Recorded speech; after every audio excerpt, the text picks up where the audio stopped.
प्राचीन श्याम मंदिर के 59वीं वार्षिक उत्सव पर आयोजित 2 दिवसीय धार्मिक कार्यक्रम के अंतर्गत मंगलवार की शाम निशान यात्रा निकाली गई। इससे पूर्व सोमवार की रात श्री ताल वाले बालाजी मंदिर में निशान पूजन किया गया तथा श्री श्याम संकीर्तन का आयोजन हुआ, जिसमें गायक कलाकार बंटी शर्मा, पिंटू शर्मा, विक्रम प्रजापत, कृष्णानंद महाराज ने अपने भजनों की प्रस्तुतियां दी।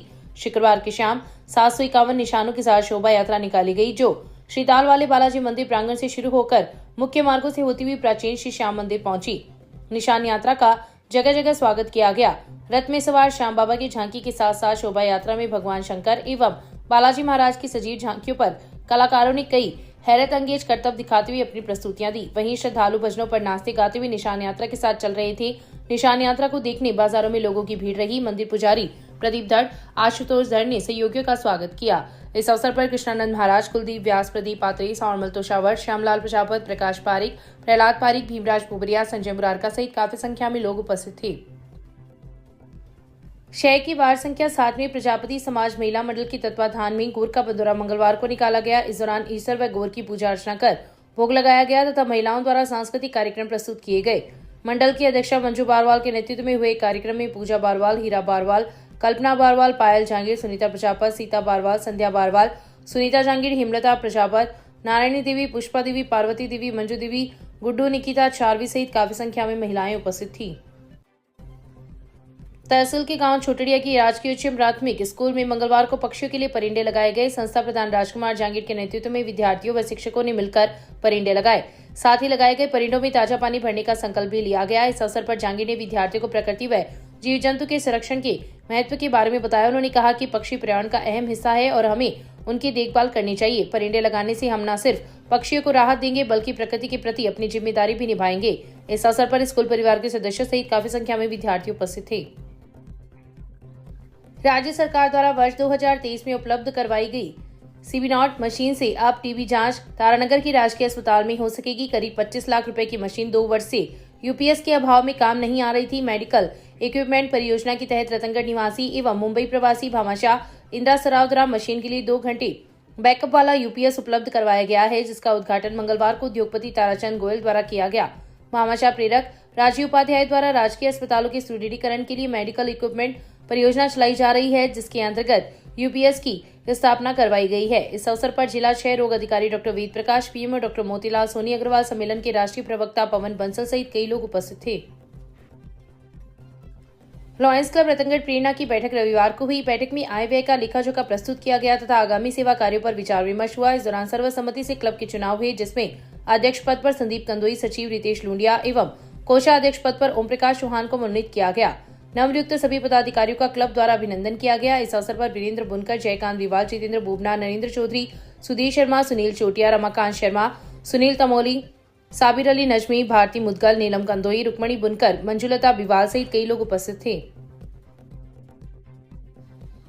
क्षेत्रीय स्थानीय निकाय विभाग की उपनिदेशक सुशीला वर्मा मंगलवार को नगर पालिका पहुंची तथा पश्चिमी बाजार में निर्माणाधीन कॉम्प्लेक्स की पत्रावलियों के संदर्भ में अधिकारियों से विस्तृत रिपोर्ट मांगी। भवन पहुंचने से पूर्व वर्मा कॉम्प्लेक्स कार्य स्थल पर भी गई तथा उसका निरीक्षण किया। विधानसभा में विधायक पुष्पाराम गोदारा द्वारा इस संबंध में उठाए गए मुद्दे एवं कांग्रेस नेता अरविंद चाकलान की शिकायत पर वर्मा पालिका भवन पहुंची तथा पश्चिमी बाजार में राजकुमारी सराफ के नाम से निर्माणाधीन बिजनेस कॉम्प्लेक्स के पत्रावलियों की जांच कर आवश्यक दस्तावेज पालिका प्रशासन से मांगे। उन्होंने एक पत्र का अवलोकन करते हुए पालिका ईओ डॉक्टर सहदेव चारण से संदर्भ में विस्तृत रिपोर्ट मांगी। उक्त कॉम्प्लेक्स को सीज किया गया था, लेकिन सीज की मुक्त की कोई कार्यवाही की फाइल पालिका में नहीं मिलने पर असंतोष प्रकट किया तथा अनियमितता पर पालिका प्रशासन से सवाल जवाब किए और ईओ को निर्देश दिए कि संदर्भ में आवश्यक कागजात उपलब्ध करवाए जाए।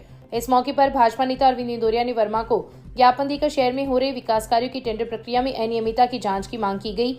इंदौरिया ने कहा कि पालिका द्वारा वार्डों में कार्य पहले करवा दिया गया है और टेंडर प्रक्रिया बाद में अपनाई गई। वहीं काम ऐसे भी हैं जिनके बार बार टेंडर किए जा रहे हैं और बिना कारणों की टेंडर को आगे बढ़ाया जा रहा है। इस मौके पर कांग्रेस नेता तरुण चाकलान, पार्षद मुख्तार खान सहित कई लोग उपस्थित थे।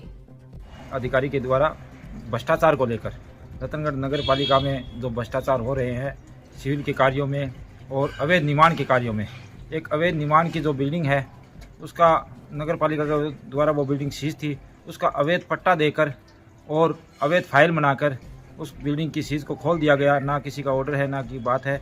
ऐसे ही अधिकारी ईओ नगर पालिका अधिकारी ने अपने हित का उपयोग लेते वो बिल्डिंग का सीज खोल दिया गया और उसमें कोई फाइल भी नहीं है, और वो फाइल जो पहले की फाइल थी उस फाइल को भी गायब कर दिया। पूरी तरह से उसमें भ्रष्टाचार हुआ।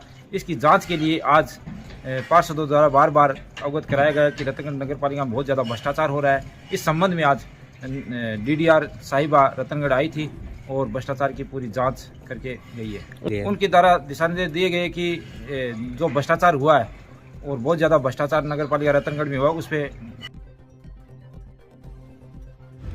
रतनगढ़ में अपने 2 बच्चों को मौत की घाट उतार देने के आरोप में पुलिस ने 28 वर्षीय विवाहिता को गिरफ्तार किया है। मामला रतनगढ़ तहसील के गांव मेणासर में 23 मार्च का है। CI दिलीप सिंह ने बताया कि मेणासर निवासी 23 वर्षीय मोहम्मद खालिद ने रिपोर्ट दी कि वह और उसका बड़ा भाई मोमिन एक ही मकान में साथ रहते हैं। रविवार को उसकी भाभी नरगिस अपनी 3 वर्षीय बेटी अलिशपा व 1 वर्षीय बेटा इब्रार के साथ घर में बनी कुंड से छलांग लगा दी। शोर सुनकर परिजन मौके पर पहुंचे तथा तीनों को कुंड से बाहर निकालकर जिला अस्पताल लेकर आए, जहां पर अलिशपा व इब्रार को डॉक्टरों ने मृत घोषित कर दिया। पुलिस ने मुकदमा दर्ज होने के बाद जांच शुरू की तथा विवाहिता को पुलिस ने राउंड अप कर लिया, जिसे मंगलवार को गिरफ्तार किया गया है। पुलिस ने बताया कि पारिवारिक कलह के चलते विवाहिता ने यह कदम उठाया था, लेकिन घटना में स्वयं की जान बच गई तथा दोनों बच्चों की मौत हो गई, जिसके चलते बच्चों की हत्या करने के आरोप में महिला को गिरफ्तार किया गया है, जिसे अब न्यायालय में पेश किया गया, जहां से उसे न्यायिक अभिरक्षा में भेज दिया गया है। ये 23 तारीख को सुबह इतला मिली थी कि मेणासर गांव में एक महिला है 2 बच्चों को लेकर के पानी के कुंड में गिर गई है।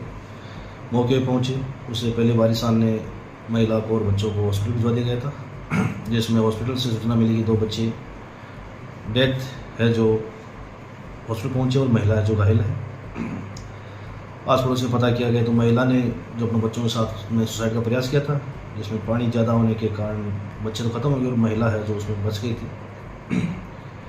प्रथम दृष्टया मामला आपसी पारिवारिक कलह को लेकर आया है, जिसके अंदर महिला ने खुद ने और अपने बच्चों के साथ सुसाइड का प्रयास किया, जिसमें बच्चे खत्म हो गए, महिला बची। महिला गिरफ्तार अनुसंधान